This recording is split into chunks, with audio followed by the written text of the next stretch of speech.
Enforcement directorate यानी ED ने अपनी सरकार बना ली है, बाकी सब बकवास है। महाराष्ट्र में ईडी की सरकार बनी है और मैं इसलिए कह रहा हूँ कि पिछले कुछ महीनों के अंदर अगर हम देखेंगे कि ईडी जिस तरीके से कार्रवाई कर रही थी, यहाँ पे कनपट्टी पे बंदूक रखती थी और उसके बाद है तो पूरा मामला बदल जाता था।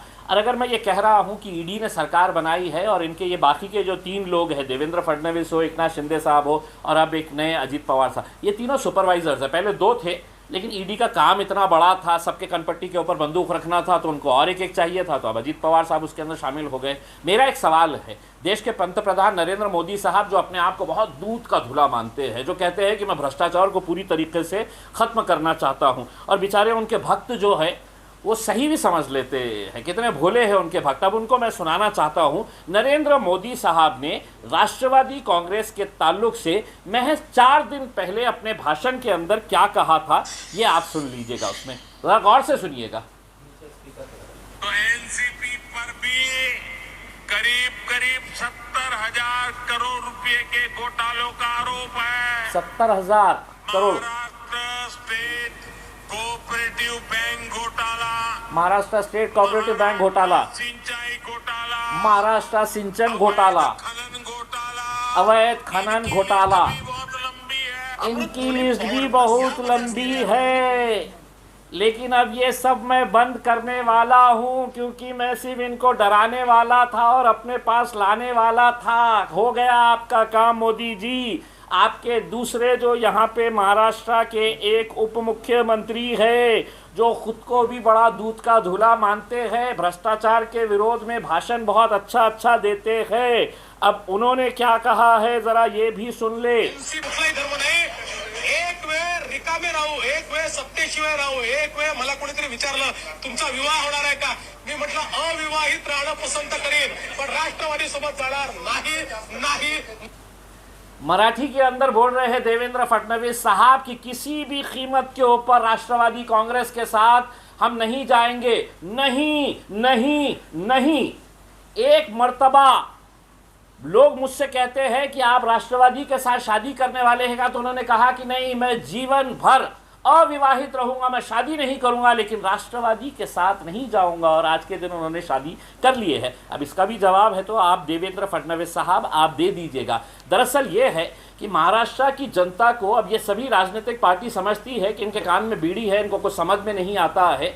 कभी कोई अलग अलग पार्टियों के साथ चला जाता है, सत्ता बना लेता है, सभी 6 बजे उठ के है तो कोई सत्ता बना लेता है। अब ये इसके अंदर सवाल ये है कि 4 दिन पहले मोदी साहब ने बोला था, अब उसी नेता को, उसी राष्ट्रवादी कांग्रेस के भ्रष्ट नेताओं को आप अपनी पार्टी के अंदर डायरेक्टोरेट को फ़ोन किए। बोले क्या साहब आप भी क्या मजाक कर रहे हैं, हम तो सिर्फ डरा रहे थे, हमने डरा के अपना काम निकाल लिया। अब एनफोर्समेंट डायरेक्टोरेट की जो इंक्वायरी है उनके खिलाफ अब हम बंद कर देने वाले हैं, क्योंकि हमारा काम यही है कि हम डराओ और सत्ता हासिल करो। तो यही काम महाराष्ट्र के अंदर चलता हुआ आ रहा है करके। अभी अजीत पवार साहब ने प्रेस कॉन्फ्रेंस लेके कहा कि मोदी जी कितना अच्छा काम कर रहे हैं, विदेश में जाते हैं तो कितना उनका सम्मान होता है, देश के विकास में कितना अच्छा काम कर रहे हैं। अजीत दादा, आपको 9 साल लग गए ये समझने के लिए कि नरेंद्र मोदी साहब कितना अच्छा काम कर रहे हैं। अब आप भी थोड़ा सा खुलासा कर दीजिएगा कि ये जो 70,000 करोड़ देश के स्वच्छ प्रधानमंत्री नरेंद्र मोदी साहब ने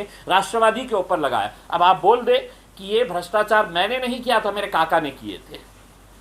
ये आप इसका स्पष्टीकरण दे दे तो हमको भी समझ में आ जाएगा। देवेंद्र फडणवीस साहब आप भी बता दें। देखिए, इससे ज़्यादा घटिया राजनीति महाराष्ट्र ने पिछले 75 सालों के अंदर देखी नहीं थी। इसमें सारे नियम, no ethics, no morals, no values का ही कोई उसूल नहीं है, राजनीति का कोई पॉलिसीज़ नहीं है, बस सत्ता हासिल करना है, बस इसी उसके ऊपर पूरा ये। मुझे तो अब चिंता इस बात की हो रही है कि राष्ट्रवादी कांग्रेस के वो बड़े बड़े मुसलमान लीडर टोपी दाढ़ी पहन के, नहीं हमको सेक्युलर पार्टी के साथ रहना है, अब तुम्हारी दुकान कैसे चलेगी मुझे ये बताओ। मैं लेकिन मुबारकबाद देता हूं कि अब आप लोग सत्ता में आ गए हैं, तो इसीलिए हम आपको मुबारकबाद देने के लिए कल पूरे महाराष्ट्र की जनता को, महाराष्ट्र के खास तौर से MIM के नेताओं को मैं ये अनुरोध करूँगा कि हर शहर के अंदर पटाखे फोड़ो, क्योंकि अब ये सत्ता के अंदर आ गए हैं। जो हमको बी टीम कहते थे, खुद जाकर है तो भारतीय जनता पार्टी में गोद में जाकर बैठ गए हैं, तो कल हम जश्न मनाएंगे आपको मुबारकबाद देने के लिए। ये जितने भी दाढ़ी वाले, टोपी वाले, नहीं MIM म्हणजे BJP की B टीम है करके उसमें, तो मेरा तो हक बनता है कि अब आपको मुबारकबाद देना। मेरा सिर्फ यही कहना है कि ये बहुत ही अफसोस की बात है, लेकिन कहते हैं ना, गंदा है पर धंधा है, और यही धंधा आप देखने को मिल रहा है यहाँ पर महाराष्ट्र के अंदर।